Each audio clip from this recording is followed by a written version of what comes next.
Good morning all, എവർക്കും study nifty മലയാളത്തിൻ്റെ daily market ന്യൂസിലേക്ക് സ്വാഗതം. അങ്ങനെ ഒടുവിൽ ഒരു ബിഗ് അപ്ഡേറ്റ് വരികയാണ്, ഒരു ബിഗ് ബ്രേക്കിംഗ് ന്യൂസ് വരികയാണ്. അമേരിക്കയും ഇറാനും തമ്മിലുള്ള യുദ്ധം അവസാനിപ്പിക്കാൻ ധാരണയായെന്ന വാർത്തയെ തുടർന്ന് ആഗോള വിപണികളിലെല്ലാം വലിയ ആശ്വാസമാണ് ഇപ്പോൾ വരുന്നത്. പ്രസിഡന്റ് ഡൊണാൾഡ് ട്രംപ് ഞായറാഴ്ച സോഷ്യൽ മീഡിയയിലൂടെ പോസ്റ്റ് ചെയ്തത് ഇറാനുമായുള്ള സമാധാന കരാർ പൂർണ്ണമായും പൂർത്തിയായി എന്നാണ് പ്രഖ്യാപിച്ചത്. പാകിസ്ഥാൻ പ്രസിഡന്റ് ഷെഹബാസ് ഷെരീഫ് അറിയിച്ചതനുസരിച്ച് കരാറിന്റെ ഔദ്യോഗിക ഒപ്പിടൽ ചടങ്ങ് ഈ വെള്ളിയാഴ്ച സ്വിറ്റ്സർലാൻഡിൽ നടക്കും. അതുകൂടാതെ ലോകത്തിലെ ഏറ്റവും പ്രധാനപ്പെട്ട എണ്ണ ഗതാഗത പാതകളിൽ ഒന്നായിട്ടുള്ള ഹോർമുസ് കടലെടുക്ക് വീണ്ടും തുറക്കാൻ താൻ അനുമതി നൽകിയതായും ട്രംപ് അറിയിച്ചു. ഇന്ന് ഈ പ്രഭാതത്തിൽ ഏറ്റവും വലിയൊരു പോസിറ്റീവ് വാർത്ത തന്നെയാണ് നമുക്ക് മുന്നിലുള്ളത്. അതുകൊണ്ട് തന്നെ ഡൗ ഫ്യൂച്ചേഴ്സ് ഏകദേശം 380 പോയിന്റ്സിന്റെ നേട്ടത്തിലാണ് ഇപ്പോൾ ട്രേഡ് ചെയ്യുന്നത്. ഇന്നിപ്പോൾ ഓപ്പൺ ചെയ്തിരിക്കുന്ന ഏഷ്യൻ മാർക്കറ്റുകളിലും ഒരു പോസിറ്റിവിറ്റി കാണാം. ജപ്പാൻ മാർക്കറ്റ് നിക്കി 4.6% നേട്ടത്തിലും, കോസ്പി മാർക്കറ്റ് 5.5% നേട്ടത്തിലും നല്ല പോസിറ്റിവിറ്റിയിലാണ് ഇപ്പോൾ ട്രേഡ് ചെയ്യുന്നത്. ഇപ്പോൾ സമയം 6 മണി കഴിഞ്ഞ് 50 മിനിറ്റ് ആണ്. ഗിഫ്റ്റ് നിഫ്റ്റി ഇപ്പോൾ ട്രേഡ് ചെയ്യുന്നത് 23,942 എന്ന നിലയിലാണ്. അതായത് ഇപ്പോഴത്തെ ഈ ഒരു നില വെച്ച് 260 പോയിന്റ്സിൻ്റെയൊക്കെ ഒരു വലിയ ഗ്യാപ്പ് ഓപ്പണിങ്ങിനാണ് ഇപ്പോൾ സാധ്യത കാണുന്നത്. US ഇറാൻ യുദ്ധത്തിൽ വലിയ ഒരു പ്രശ്നം നമ്മൾ പലപ്പോഴും കേട്ടിട്ടുള്ളത്, US ഒരു ഡീലിലേക്ക് എത്തി എന്ന് പറയുമ്പോഴും ഇറാൻ അത് നിഷേധിക്കുന്നതാണ് സാധാരണയായിട്ട് കണ്ടിട്ടുള്ളത്. എന്നാൽ ഇത്തവണ വലിയൊരു പോസിറ്റിവിറ്റി ആ കാര്യത്തിലും ഉണ്ടായിട്ടുണ്ട്.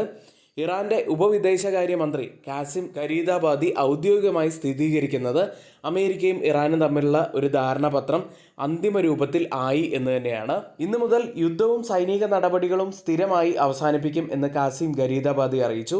ഇതിൽ ലെബനൻ ഫ്രണ്ടും ഉൾപ്പെടുന്നു. അന്തിമ കരാർ ഒപ്പിടുന്നത് ഈ വെള്ളിയാഴ്ച സ്വിറ്റ്സർലാൻഡിലായിരിക്കും എന്നാണ് അറിയുന്നത്.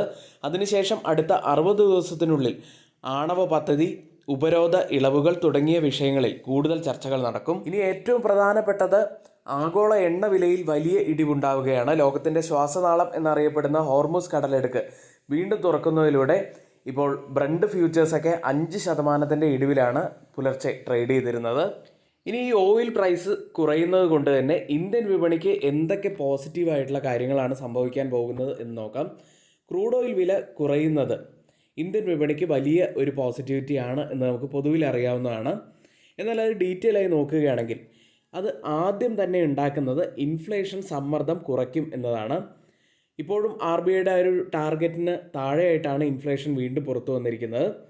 എന്നിരുന്നാലും ആ ഒരു സമ്മർദ്ദം ഒരിക്കൽ കൂടി കുറയ്ക്കാൻ ഇതിലൂടെ കഴിയുന്നത് വളരെ പോസിറ്റീവായിട്ടുള്ള കാര്യമാണ്. കൂടാതെ നിഫ്റ്റിക്കും ബാങ്ക് നിഫ്റ്റിക്കും ഒക്കെ വളരെ പോസിറ്റീവായിട്ടുള്ള ഒരു കാര്യം തന്നെയായിരിക്കും ഇത്. കൂടാതെ കമ്പനികളുടെ സൈഡിലേക്ക് വന്നു കഴിഞ്ഞാൽ എയർലൈൻ കമ്പനികൾ, കൂടാതെ പെയിൻറ്റ്, കെമിക്കൽ, ഓയിൽ മാർക്കറ്റിംഗ് മേഖലകൾക്കൊക്കെ അനുകൂലമായൊരു സാഹചര്യം ഇനി ഉടലെടുക്കാനുള്ള സാധ്യതയുണ്ട്. ഇന്ത്യയുടെ ക്രൂഡ് ഓയിൽ ഇറക്കുമതി ചിലവ് കുറയ്ക്കും. കൂടാതെ പൊതുവിലുള്ള ഇറക്കുമതി ചിലവും ഇത് കുറയ്ക്കും. മറ്റൊരു പ്രധാനപ്പെട്ട കാര്യമായിട്ട് പറയാനുള്ളത്, രൂപയ്ക്ക് വലിയ പിന്തുണ ലഭിക്കും. രൂപ ഇപ്പോൾ നമുക്കറിയാം, കഴിഞ്ഞ ഏതാനും ദിവസങ്ങളിലായിട്ട് RBIയുടെയൊക്കെ വലിയ പിന്തുണ ലഭിക്കുമ്പോഴും രൂപ പലപ്പോഴും വലിയ ഇടിവിലേക്ക് പോകാറുണ്ട്. അത് ഒരു പരിധിവരെ ഇല്ലാതാകും എന്നുള്ളത് വലിയ ഒരു കാര്യം തന്നെയാണ്. കൂടാതെ FIS ഒരു ബൈയിങ്ങിലേക്ക് വരാനുള്ള സാധ്യതയും ഒക്കെ കൂടുതലാണ്. ഇതൊക്കെയാണ് ഇന്ത്യൻ വിപണിയെ സംബന്ധിച്ച് പൊതുവിൽ ആശ്വാസം നൽകുന്ന പ്രധാനപ്പെട്ട കുറച്ച് കാര്യങ്ങൾ. ഏതായാലും വലിയ ഒരു ആശ്വാസത്തിൻ്റെ വാർത്ത തന്നെയാണ് ഇന്ന് രാവിലെ നമുക്ക് കേൾക്കാൻ കഴിയുന്നത്. ഈ യുദ്ധത്തെക്കുറിച്ച് ഒന്ന് ഓർക്കുകയാണെങ്കിൽ ഫെബ്രുവരി 28 യുദ്ധം ആരംഭിക്കുന്നത്.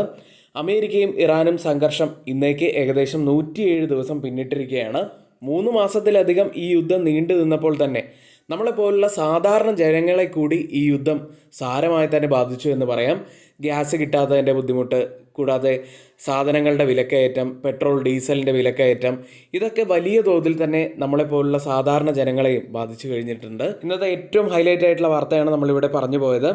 ഇനി ആർക്കെങ്കിലും നമ്മുടെ പെയ്ഡ് എഡ്യൂക്കേഷൻ ടെലഗ്രാം ചാനലിൽ ജോയിൻ ചെയ്യാൻ താല്പര്യമുണ്ടെങ്കിൽ ഇപ്പോൾ തന്നെ തൊട്ട് മുകളിൽ കൊടുത്തിരിക്കുന്ന വാട്സാപ്പ് നമ്പറിൽ ഒന്ന് മെസ്സേജ് അയച്ച് നിങ്ങൾക്ക് ജോയിൻ ചെയ്യാവുന്നതാണ്. ഇന്നത്തെ വീഡിയോയ്ക്ക് ആരും ലൈക്ക് ചെയ്യാൻ മറക്കരുത്, വളരെ പ്രധാനപ്പെട്ട ഒരു വീഡിയോ ആണെന്ന്. അപ്പോൾ ഇനി നമുക്ക് മറ്റ് പ്രധാനപ്പെട്ട സ്റ്റോക്ക് ന്യൂസുകൾ നോക്കാം. ആദ്യത്തെ വാർത്ത NLC ഇന്ത്യ എന്ന കമ്പനിയെ സംബന്ധിച്ചാണ്. തെലങ്കാനയിലെ വാനാഡിയം ടൈറ്റാനിയം ഖനി ബ്ലോക്കിലേക്കുള്ള ലേലത്തിൽ പ്രിഫേർഡ് ബിഡേഴ്സായി NLC ഇന്ത്യയെ തിരഞ്ഞെടുക്കപ്പെട്ടു. പോസിറ്റീവായിട്ടുള്ള വാർത്തയാണ്. മറ്റൊരു company Krishna institute of medical science KIMS എന്ന കമ്പനി. പ്രൊമോട്ടർ ഗ്രൂപ്പിന് 600 കോടി രൂപ മൂല്യമുള്ള വാറണ്ടുകൾ അനുവദിക്കാൻ ബോർഡ് അനുമതി നൽകി. അടുത്തത് ഡോക്ടർ റെഡ്ഡി ലബോറട്ടറീസ് എന്ന കമ്പനിയാണ്. അമേരിക്കയിൽ ബോസ്റ്റനിബ് ക്യാൻസർ മരുന്നിൻ്റെ ജനറിക് പതിപ്പ് ലോഞ്ച് ചെയ്തു. അടുത്തത് അശോക ബിൽഡ്കോൺ എന്ന കമ്പനിയാണ്. റായ്പൂരിൽ ജെയിംസ് ആൻഡ് ജ്വല്ലറി പാർക്ക് വികസിപ്പിക്കാനുള്ള പദ്ധതി കമ്പനി നേടിയിരിക്കുന്നു. അടുത്തതായി JSW എനർജി എന്ന കമ്പനിയാണ്. 1410 കോടി രൂപയ്ക്ക് 300 മെഗാവാട്ട് താപവൈദ്യുതി പദ്ധതി കമ്പനി ഏറ്റെടുത്തു. കൂടാതെ 150 മെഗാവാട്ട് ഹൈഡ്രോ പദ്ധതി കമ്മീഷൻ ചെയ്യുകയും ചെയ്തു. പോസിറ്റീവായിട്ടുള്ള വാർത്ത തന്നെയാണ് JSW എനർജിയെ സംബന്ധിച്ച്. അടുത്തതായി ഓറോബിൻഡ ഫാർമ എന്ന കമ്പനിയാണ്. അമേരിക്കയിൽ FDA പരിശോധനയ്ക്ക് ശേഷം യൂണിറ്റിന് OIA സ്റ്റാറ്റസ് ലഭിച്ചു. അത് നെഗറ്റീവായിട്ടുള്ള ഒരു വാർത്തയാകാനാണ് സാധ്യതയുള്ളത്. അടുത്തതായി പവർ ഗ്രിഡ് കോർപ്പറേഷൻ എന്ന കമ്പനിയാണ്. കാക്കിനാട ഗ്രീൻ ഹൈഡ്രജൻ പദ്ധതിക്കുള്ള ട്രാൻസ്മിഷൻ പ്രൊജക്റ്റ് കമ്പനി നേടി. അടുത്തതായി RBL ബാങ്ക് പുതിയ CFOയെ കമ്പനി നിയമിച്ചിരിക്കുന്നു.